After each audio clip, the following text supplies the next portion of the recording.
chamar aqui o Gabriel Floriano, estrategista da Levante Corp, já está aqui conosco para esse bate-papo. Gabriel, seja muito bem-vindo aqui ao Morning News. Um prazer recebê-lo aqui. Bom dia. Bom dia, eu agradeço a oportunidade de poder falar aqui com vocês, bater um papo sobre a Super Quarta.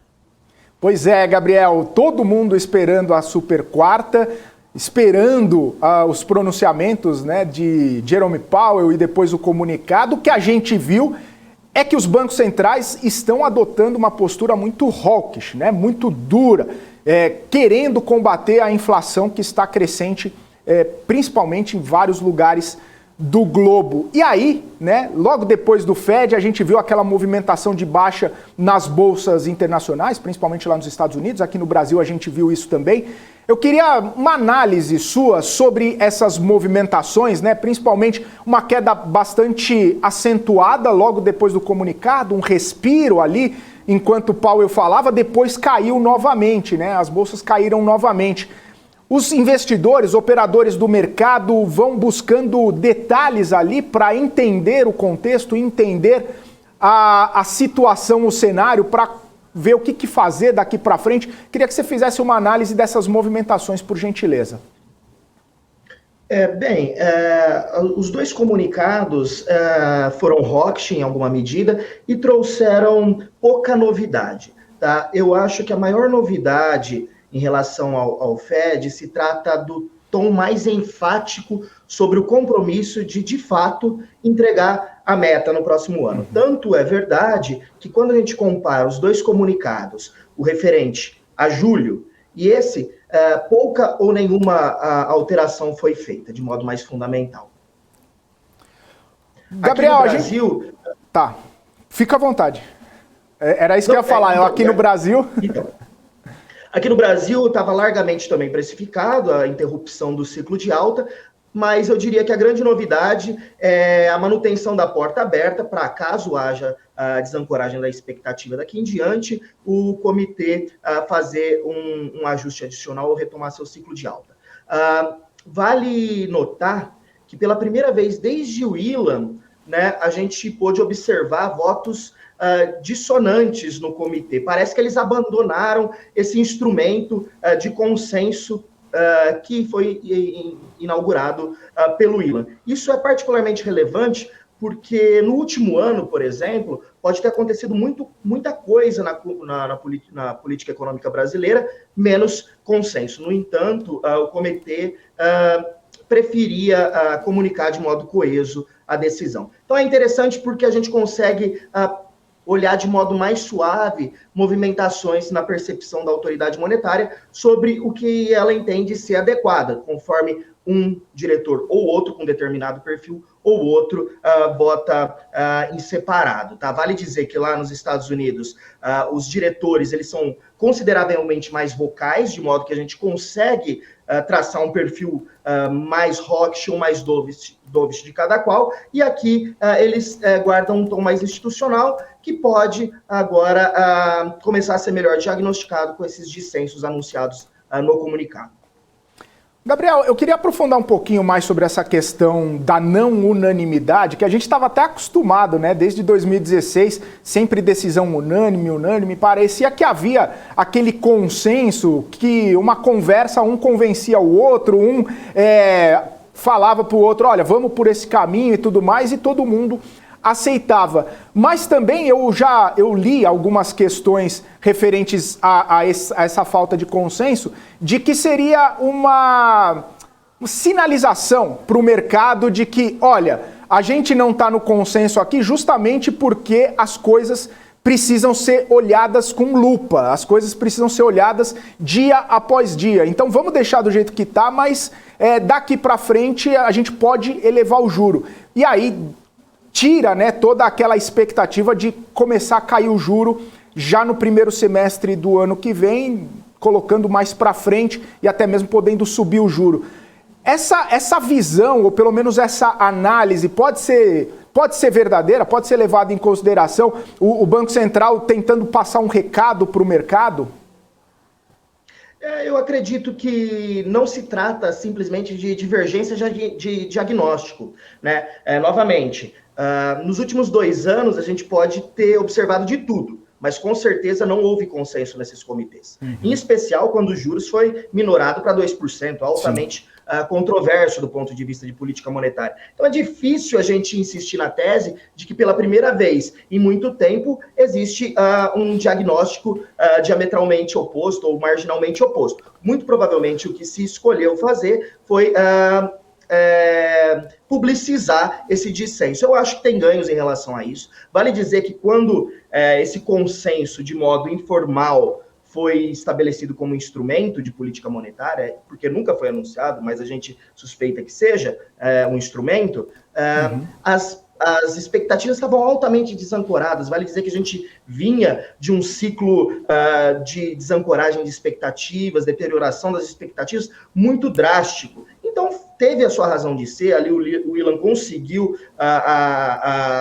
reancorar as expectativas brasileiras. E agora, na pandemia, eu acredito que caso esse dissenso também fosse publicizado, isso ia gerar muito ruído. Então, também teve a sua razão de ser. Eu acho que é bem-vinda o anúncio de dissenso dentro do comitê. Gabriel, olhando para o mercado, né? Hoje a gente vê as bolsas internacionais operando majoritariamente em queda, né? Tirando nos Estados Unidos lá, que a gente vê um perde e ganha nos futuros nesse comecinho de manhã. Você acha que a gente pode ver uma ressaca um pouco mais aprofundada no mercado hoje, até mesmo pelos investidores estarem digerindo todo esse tom mais duro das autoridades monetárias? O que você espera para hoje a gente ver no mercado? Eu imagino que seja de fato um ajuste de expectativa. O mercado teve que se convencer de que o FONC estava, de fato, compromissado com a entrega da inflação na meta no horizonte relevante da política monetária. Tá? Eu resgato a ideia de que, na verdade, o mercado quis acreditar em outra narrativa. O Fed não mudou o seu discurso há pelo menos 3 reuniões. Né? Se a gente acredita que ele vai ter condições de entregar ou não, é outra questão. Mas, a rigor, ele só manteve o tom mais enfático e se comprometeu novamente a entregar. Né? Isso acaba penalizando os ativos. A grande novidade ela chega já com cara de velha, porque, na verdade, a grande novidade do comunicado foram os DOT. Só que os DOTs de setembro, naturalmente, eles abriram, né? Eles preveem uma taxa consideravelmente mais alta, tanto para esse ano quanto para o ano que vem. Então, ele prevê uma taxa de 4,4 para esse ano, mais ou menos, e 4,6 para o ano que vem. Tá? Mas isso já estava incorporado no último comunicado de julho. Tanto isso quanto o quantitative tightening, né, que ele continua dando seguimento, prevê o enxugamento aí de 95 bilhões líquidos mês, sendo 35 de títulos hipotecários e 60 de treasuries. Tá? A grande questão, na nossa visão e na nossa opinião, é a seguinte: ainda que o Fed entregue esses 4,4 aproximados por mais 2 altas, né, somando 125 pontos base até o final do ano, ainda que ele leve para 4,4 ou 4,5, né, que a rigor seria a taxa de final de ano, esses juros ele estaria operando acima dos juros neutros de equilíbrio da economia americana, capaz de conduzir a uma desaceleração mais pronunciada e entregar a meta? A gente se questiona em relação a isso. Hoje, a gente imagina que os juros neutros da economia americana eles estejam operando nominalmente no entorno de 5% a 5,5%. Então, o que a gente acha que deverá acontecer com os preços macroeconômicos da economia vai ser uma queda, aí, uma desaceleração por gravidade quase mecânica da inflação de 8,3% para algo próximo a 4% a 3,5%. Eu acho que o grande desafio é a gente entender se a autoridade monetária vai estar disposta a fazer essa última desinflação, que aí sim vai exigir sacrifício da economia, de 3,5% para 2%. A gente se questiona sobre a disposição e a capacidade de fazer isso. né? Vale dizer que a dívida americana federal em poder do público, do começo da pandemia até hoje, não passou em algo em torno de 17 trilhões para algo próximo a 24 trilhões. Não é negligenciável o impacto de um juros neutro muito mais restritivo sobre essa dívida. O número de zombie companies, aquelas que não geram resultado operacional, sequer para fazer frente ao pagamento do serviço da dívida, aumentou de modo expressivo. O mercado hipotecário americano também é muito sensível a uma majoração dessa monta e dessa magnitude de modo muito célere. Então a gente se questiona sobre a real condição da autoridade monetária americana manejar esses juros para cima do neutro. A gente imagina que o que deverá acontecer vai ser uma economia que está desacelerando inegavelmente, inegável e naturalmente, né? Vale dizer que a economia americana ela tem um tamanho de 24 trilhões de dólares e é impensável uma economia desse tamanho ter condições de crescer de modo sustentável 4% ao ano. Então a gente imagina que está acontecendo uma desaceleração natural, uma convergência mais acelerada para o estado estacionário da economia americana.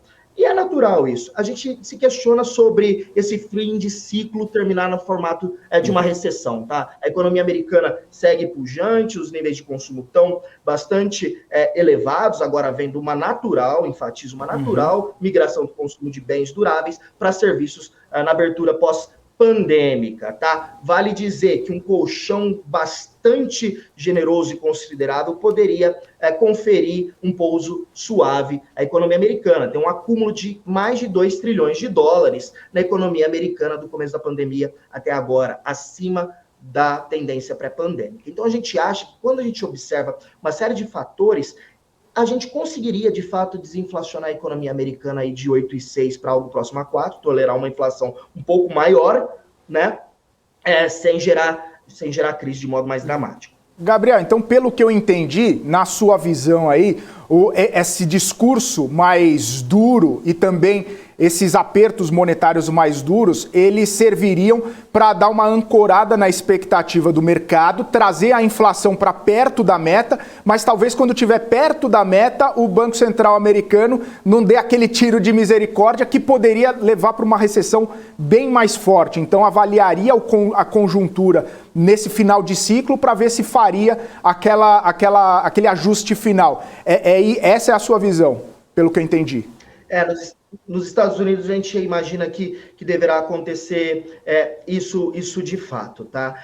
Vale dizer que eles têm alguma ociosidade de alguns fatores relevantes lá produtivos, porque a gente acha que é razoável desacelerar a economia sem gerar recessão. Né? E eu digo de recessão de fato, tá? Não recessão técnica. Se a gente olhar esse primeiro semestre da economia americana, ele foi tecnicamente recessivo, mas quando a gente abre as contas da demanda agregada, a gente nota, na verdade, que a variação negativa do PIB se deveu à queda de estoques e aumento das importações líquidas, ou seja, o PIB caiu para manter um nível de consumo elevado na economia americana, né? Tá. Então, o que é recessão, na verdade? Não é essa recessão a que a gente faz menção. Uma recessão que aumenta de modo dramático o desemprego, né?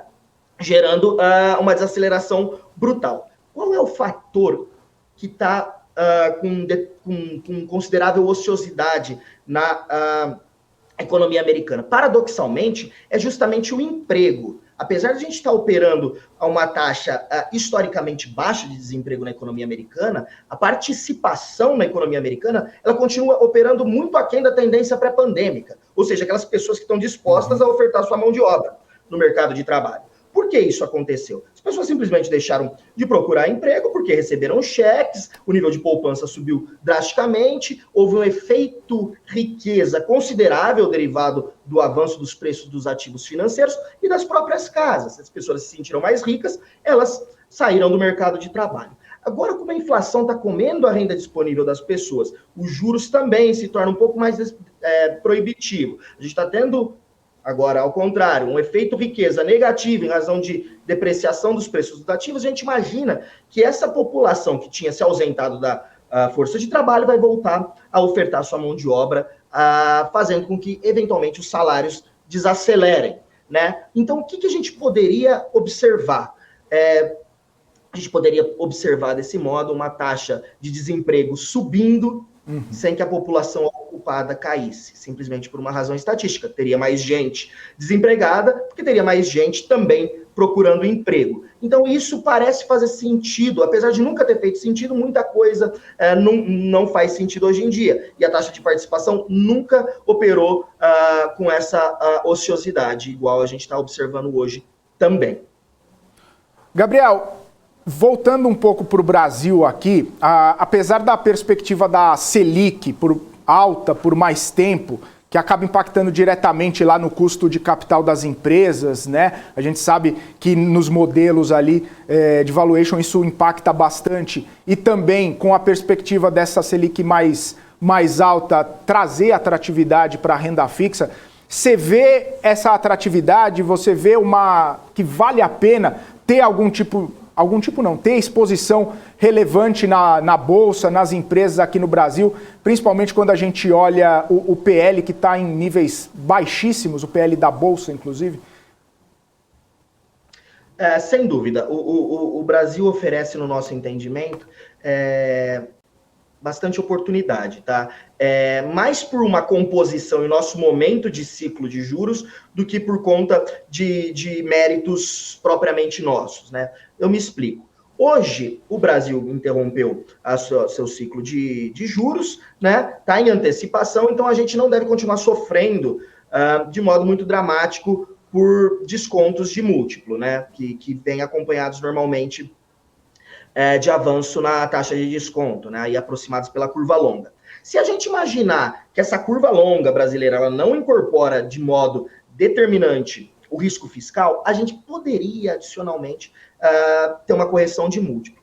Mas quando a gente olha para a composição da Bolsa Brasileira, muito associada a commodities, né, a gente continua construtivo para cenário de preço, tá? Tem uma série de desequilíbrios no setor mundial que foram se acumulando no decorrer dos últimos 5 anos. Isso data de antes da pandemia. Então, o setor de óleo e gás, metals and mining, hoje já se discute insegurança alimentar, né, nas principais economias do mundo, e o Brasil está muito bem posicionado, seja na economia real, seja na participação que essas empresas representam dentro do índice. Então, por um efeito de composição, a gente segue construtivo. Quais setores a gente está evitando? A gente está evitando aqueles de varejo, de consumo discricionário de bens duráveis, né? Aqueles setores que se saíram muito bem ali por volta de 2020, começo de 2021, mas que foram penalizados de modo bastante determinante no último ano e meio, né? Por que a gente segue menos construtivo com esse setor em particular, né? Aproximado pelo e-commerce? Trata-se de um setor altamente competitivo, né? A gente vê o aumento dos custos de frete ainda afetando margens, mas não somente. São setores lá fora chamados big box retailers, né? Que tem um ticket médio consideravelmente mais elevado, que depende da tomada de crédito. Hoje, com esse aumento da taxa de juros vertiginoso no Brasil, o que a gente pode observar é que houve um encarecimento muito grande do crédito, junto com uma inflação elevada que comprime a renda disponível,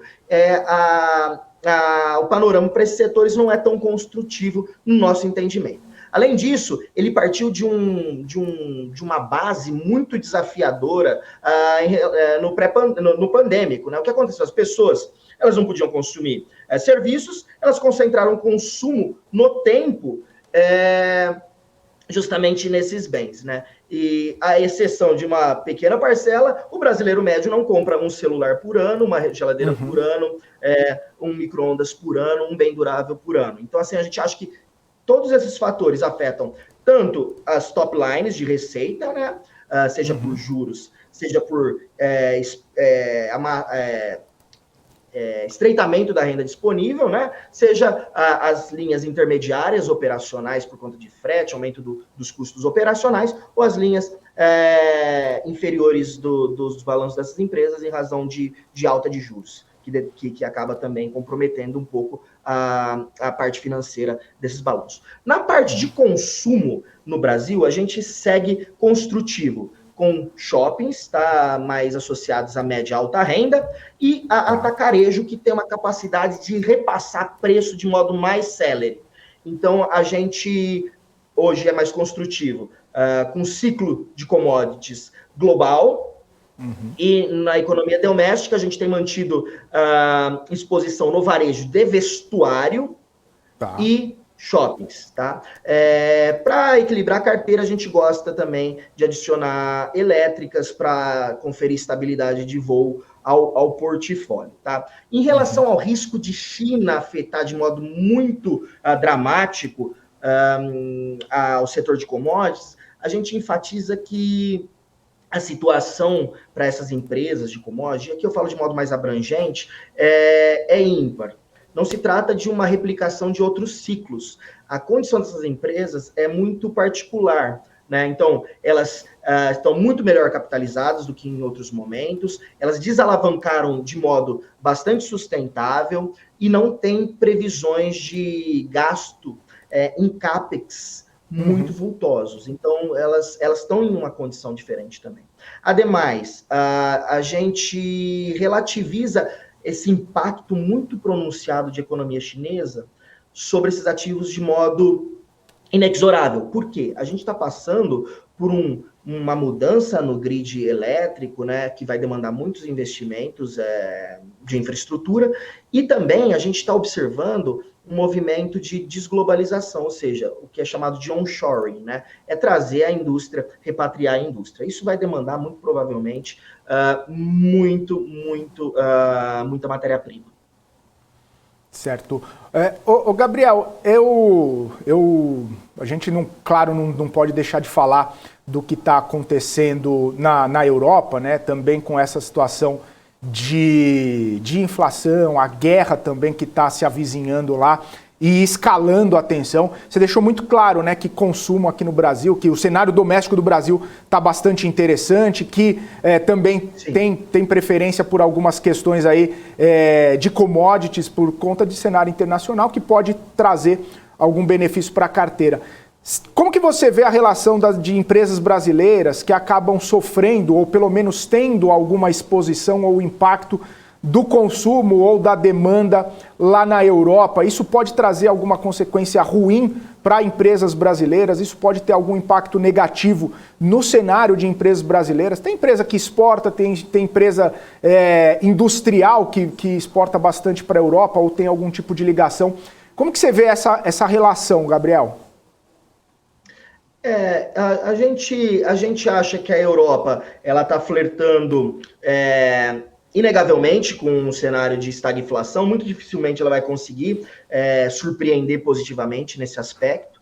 Mas hoje a gente acha que do ponto de vista de preço de ativo e oportunidades, a gente está mais exposto a Estados Unidos em fluxo e China em termos de economia real, né, balanço de pagamentos, exportações, do que a Europa propriamente dita. Tá? Europa, do ponto de vista de commodities, ela representaria inclusive oportunidades para o Brasil. Tá? A despeito da gente ter observado algumas empresas relevantes do setor de celulose, por exemplo, sofrerem no passado recente e virem sofrendo em alguma medida,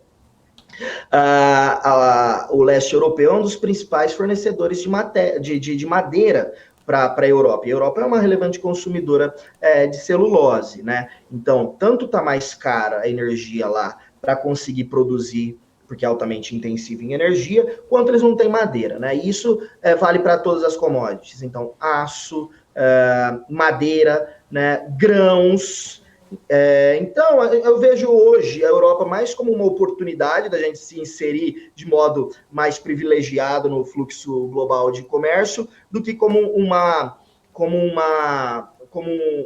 risco aqui para o Brasil. Eu acho que hoje a gente segue, do ponto de vista de fluxo, pelo menos, sendo o rabo do cachorro americano. Se o cachorro for, a gente deve ir junto também. Então, se a nossa tese de pouso suave, embora o Fed não esteja mais usando essa terminologia, talvez essa tenha sido a grande novidade, não nesse comunicado, mas no anterior, embora a nossa tese de pouso suave se confirmar verdadeira, talvez o Brasil consiga se sair mais bem colocado do que entrou dessa crise. Ô Gabriel, e uma última pergunta, ainda na questão estratégica de portfólio, né? A gente comentou bastante sobre alocação em bolsa, mas naquela primeira pergunta que eu fiz sobre cenário nacional, com juro alto, a gente tende a ver ofertas interessantes de renda fixa por aqui. Inclusive, recentemente, a gente viu até pré-fixado chegando a 18%, 19%.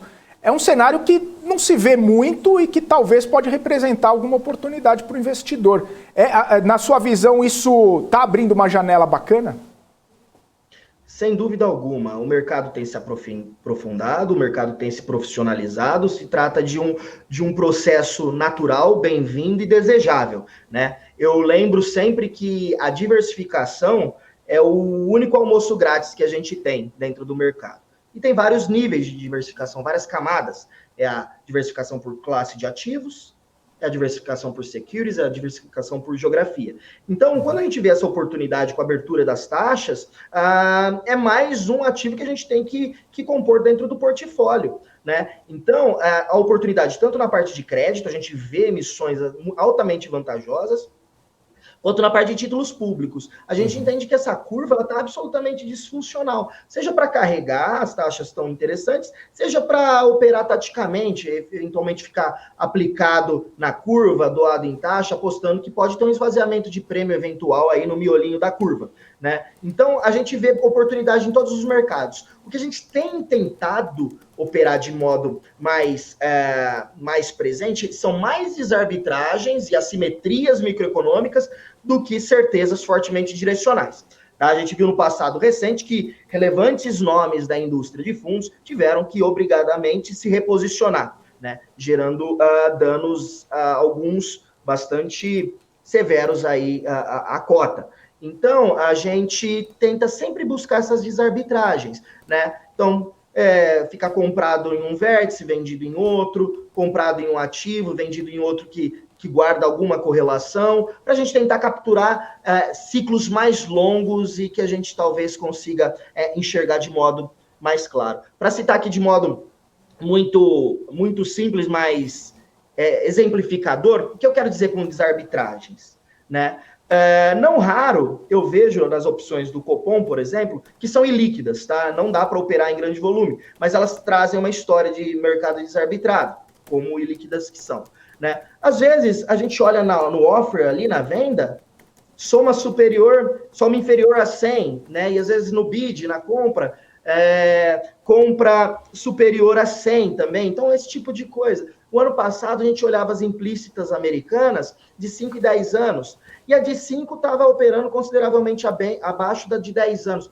Eu não sabia e não sei qual vai ser a inflação nos Estados Unidos, mas eu sei que a inflação de 5 anos média na economia americana necessariamente tem que operar acima da de 10. Então, o mercado, com muita vol, ele acaba abrindo esse tipo de oportunidade. E o mercado de renda fixa, seja via crédito, seja títulos públicos, é mais um manancial aí profundo para a gente conseguir explorar em alguma medida. Perfeito. Gabriel, muito obrigado pela participação aqui, foi muito bom esse bate-papo, volte mais vezes, ótima quinta para você. Eu que agradeço, obrigado pela oportunidade, a gente está sempre à disposição aqui para bater papo sobre mercado. Um grande abraço. Abraço, falamos aqui com Gabriel Floriani.